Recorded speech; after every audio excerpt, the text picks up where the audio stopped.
A valiant comeback attempt falls just short in the conference opener. Welcome to UTSA Football Insider. The Roadrunners are set to take on North Texas in their first game on the road in conference play this season. We'll preview that matchup and look at what UTSA has to do in order to slow down a potent offense. Plus, a visit with Nate Gaines to talk about this top 10 ranked defense and a look at perhaps a predestined route to UTSA for wide receiver Brady Jones. It was an exciting, albeit tough outcome last week at the Alamodome as UTSA welcomed in Southern Miss for the conference opener. Now take a look at the UTSA Southern Miss highlights. Not a lot of scoring for most of the first half. We'll jump right into late second quarter. Look at the escapability. Dalton Sturm to find Josh Stewart. Reminiscent of that drive at Baylor, UTSA went into the locker room up 13-7. Unfortunately, the game may have swung on this play. Momentum certainly did. First interception of the year from Sturm leaves a good field position and a Southern Miss touchdown. Golden Eagles would also score on their next two possessions as well. But down by 15, under 10 minutes left in the UTSA comeback began. Sturm finds Marquez McNair, nifty footwork, and a 28-yard scamper to the end zone. Teams traded field goals, and then 53 yards in a little over a minute leads to another McNair score. But needing a two-point conversion, Roadrunners can't capitalize, and Southern Miss holds on. Take a look at some of the numbers, though. Career high 367 yards passing for Sturm to go along with 3 touchdowns. Greg Campbell Jr. with a night as well. Career high 10 receptions for 108 yards. McNair, the 2 touchdowns late to go along with 65 yards receiving. Joined now by head coach Frank Wilson. And coach, before we do talk about that North Texas game, if we can look back a little bit to Southern Miss. Yeah. Going back to that game, when you watched it back on film, what kind of jumped out to you? The good? Well, let's start with the good first. Let's start with the bad first.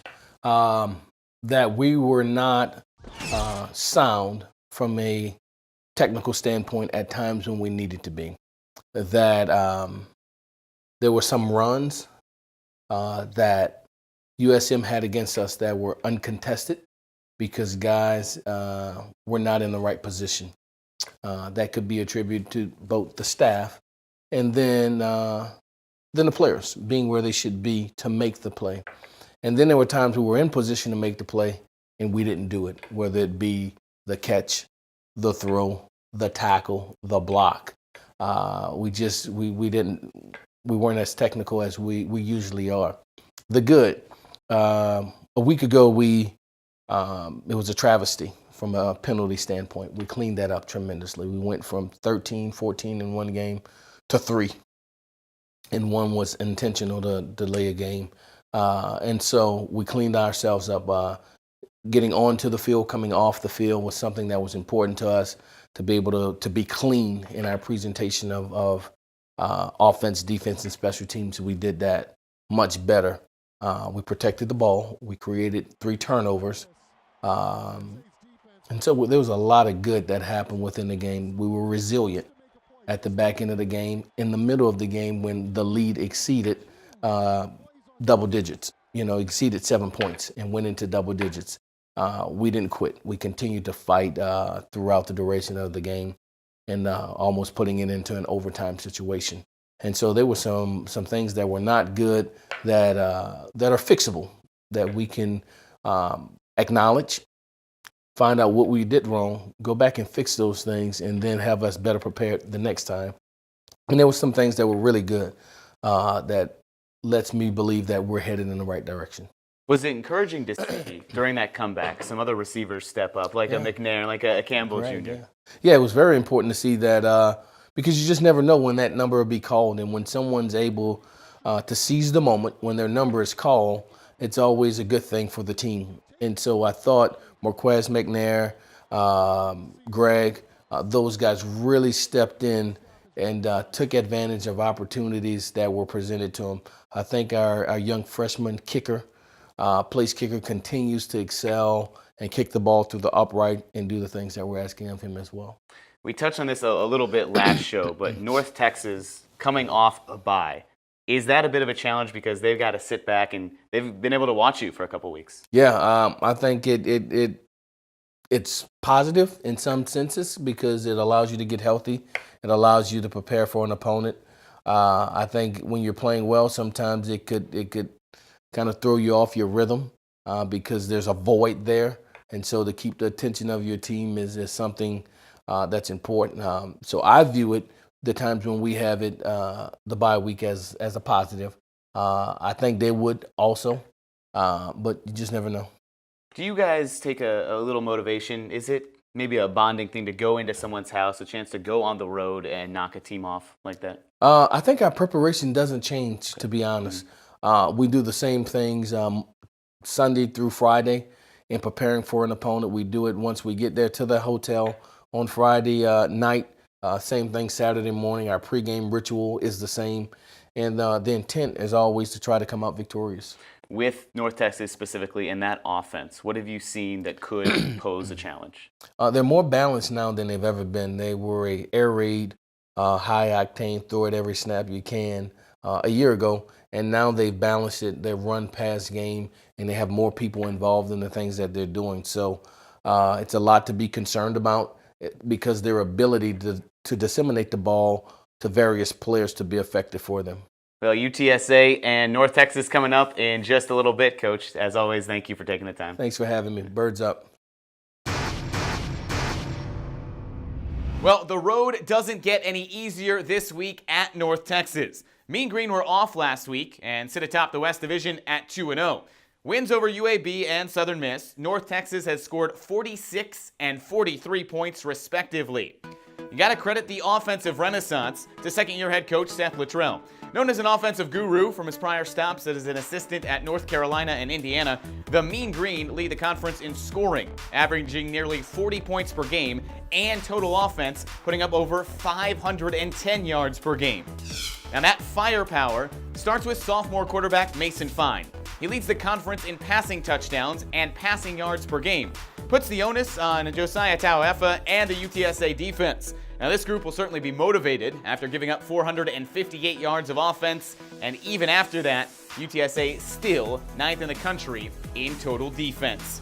Now more on the defense later, but up next we'll catch up with senior Brady Jones, find out how he's connected to the inaugural days of UTSA football when we return.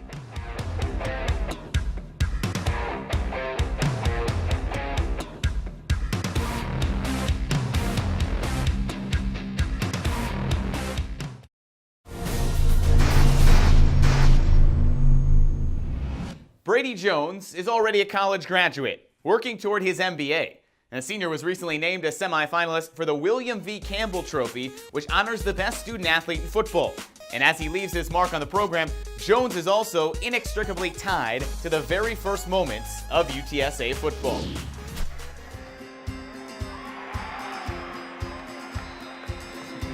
This is Brady Jones' 5th season with UTSA football. But his connection to the program goes back a little further, to the inaugural days of the Roadrunners, when his brother-in-law, Eric Souza, was the quarterback. I knew I wanted to play somewhere that was Division I, and with him being here, I knew it'd be a good place for me. It helped to have a mentor because I knew it was going to be kind of a tough road for him to be on the team, and then also being close to family and have my sister around and really just bring everyone together, so it worked out really, really well for us. For Jones, watching his brother-in-law play on September 3rd, 2011 is an experience he'll never forget. Got to see him score the first touchdown and see the crowd and how big it was and how loud, and you could just feel the energy that was building in a program that is just starting, and it was just really, really cool to see him be, I guess, kind of a figurehead for that on the football team, being the first quarterback. That connection links Jones to the past and present of UTSA football. And the shared journey through college as a member of the Roadrunner football team bonds Jones and Souza to this very day. As he left and I've gone on through the years, he's still a huge Roadrunner fan and always wanting to know what's going on. He comes to all the home games, and it's just really cool. I can go to him. He knows kind of what it's like to be here. He went to school here, so he's always been a real helpful if things were getting tough or whether I needed some football advice. He's always been there for me, so that's definitely been a really, really big connection, and I'm grateful for it. And Jones has made his own legacy at UTSA. From a walk-on who didn't see the field his first 2 years on campus to an irreplaceable part of the team. A guy that when you need a critical catch in a critical situation, he's going to be at the right depth. He's going to run the right route. He's going to find that window and secure the catch. And he's been reliable for us. It's why he's back there as a punt returner. Jones is also the embodiment of a student athlete. Already a college grad, he's now working toward his MBA.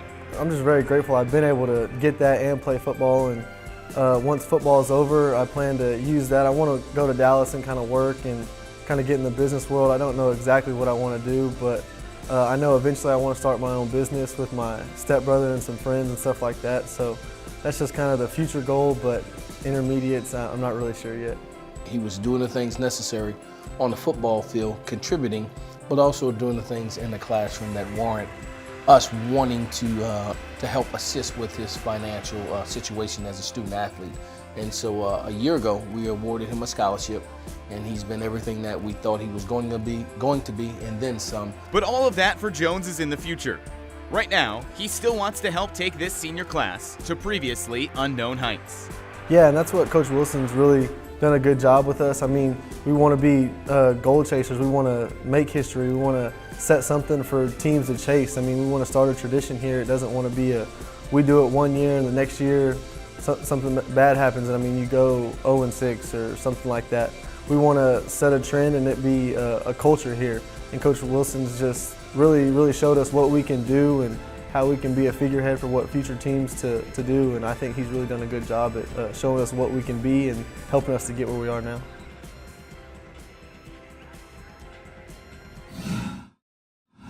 Now, Brady Jones has a life that sounds like it could be made into a movie. Now, funny you mentioned, or I mentioned that, because in our latest edition of Off the Gridiron, Valerie Lopez asked the Roadrunners about their favorite movies. And some of these might surprise you.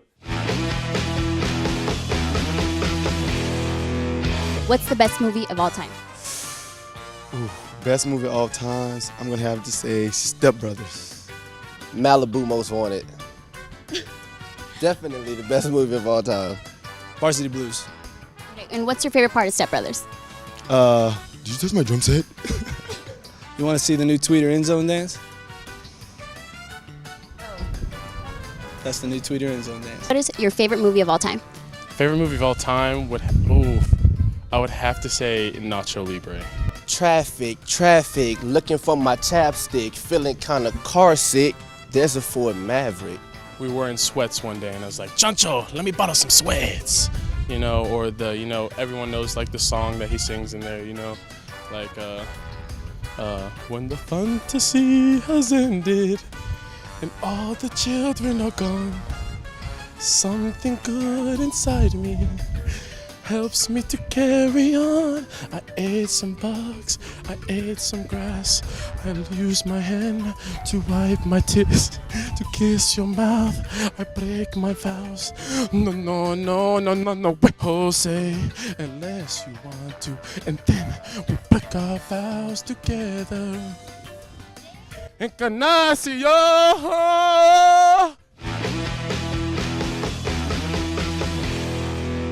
Now, one player that wasn't in that segment, Nate Gaines. But he's been one of the most personable players in our Off the Gridiron segments this year. When we return, time to find out a little more about the senior safety. My sit down with Nate Gaines after this.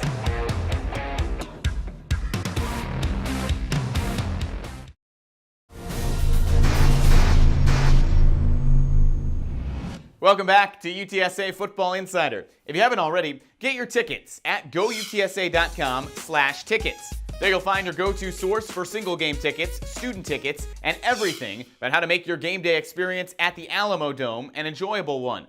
There's only 3 home games left in the regular season, so get those tickets now. Now, senior Nate Gaines has helped lead the UTSA defense to one of the top units in the country. A mainstay in the secondary the last few seasons, Gaines is ready for the final push of his senior season. Plus, he's got a pretty interesting nickname. Senior safety Nate Gaines alongside me. We're sitting here on a little bit of a rainy day, but it's nice inside. So Nate, first of all, the very important question, how'd you get the nickname Scoobs? Well, I got the nickname when I was in high school. I did a Shaggy and Scooby-Doo impersonation, and everyone just thought that it was spot on. So from then, they just started calling me Scooby, and so the name just stuck ever since. So can you still do it? Is it still a spot on impersonation? Yeah, it is. I'll do it every now and again. My voice is kind of raspy. Yeah, we don't do it so now. I can't do it right now. Well, let's talk about you last year and then going into spring practice, coming off that injury, you couldn't practice. What was that process like? Frustration, or what was the rehab like to get back to where you are now? Well, it was definitely, I would say it was pretty frustrating, but just being around my teammates and the coaches, it really made it seem not as bad as it could have been. A lot of guys oftentimes, they take those injuries and it really just doesn't do well for them when they come back. In that Baylor game, you had the nice interception, and then you took a pretty big hit. Did you kind of did your teammates give you any grief about that afterwards? They still do. They still do. Anytime I catch an interception in practice, they tell me you better run out of bounds before another quarterback hits you. So, yeah, I mean, it's all fun and games, but yeah, they still give me a hard time about it, but it's fine. I'm sure it can be fun now. Your defense is playing so well. Do you guys take a lot of confidence from how you're playing out there so far? We do. We take great pride in it, and to be one of the top defenses in the country right now, it really gives us that confidence that we can be the best defense in the conference. We can be the best defense in the country. What's led to this? A lot of upperclassmen, the coaching, or just the bond that you guys have with each other out there? I think a mixture of everything. If you look at it, we have incredible depth at almost every position, if not every position, and that's the biggest thing that we've lacked in the past was lack of depth. And what it breeds friendly competition within each position group. With how your defense has played so far and with this start to the season, are you guys kind of sensing, hey, we have a chance to do something special? Our senior class go out and leave a legacy here? We are, and it's a huge testament to our defense coordinator and just the guys that have been here. We've been through a lot of ups and downs throughout the years, and to finally see our defense, special teams, and offense just firing on all cylinders, it's really just incredible thing to watch. I take a step back and I kind of just look at where we've gone and how we are now as a team, and it's a great thing to see. Well, Nate, thank you. We appreciate the time, and best luck the rest of the season. Thank you very much. A topsy-turvy weekend in Conference USA. How does the West Division look for UTSA? A rundown of the CUSA standings and a look at the critical conference games this weekend. That's when UTSA Football Insider continues.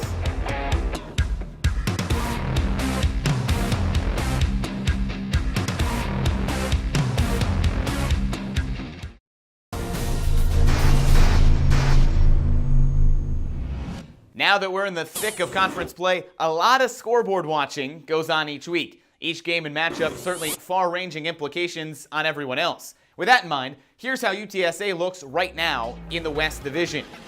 Small sample size, sure, having only played that one game, but right now UTSA sits toward the bottom of the division. No reason to worry though. Look at that crowd right above them. And with North Texas, the lone unbeaten in the West, UTSA can give them a loss and then have the tiebreaker with a win Saturday.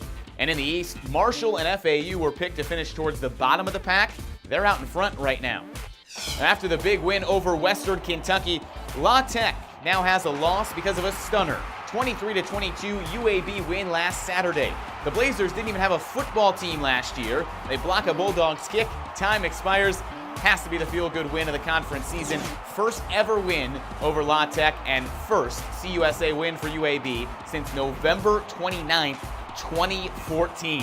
And another game of note in the league last week wasn't pretty, but Marshall holds on at winless Charlotte to improve to 1-0 in conference and 4-1 on the season. We'll keep talking about the Thundering Herd. This week, Marshall hosts Old Dominion. Now, it's certainly not the same Monarchs team from a year ago, but could be a tricky one for Marshall with a game at Middle Tennessee looming next week. Now, UTSA North Texas, probably the most important game of the week, but Rice, who has the runners next week, has a bye this week. So back-to-back opponents for UTSA that are coming off a bye. That's a little bit interesting. Well, each year, the Zeta Tau Alpha sorority hosts a pink out tailgate at a UTSA football game to help raise money for breast cancer awareness. Last weekend, they were out in full force at the UTSA Southern Miss game. Valerie Lopez takes us behind the scenes of the pink out tailgate.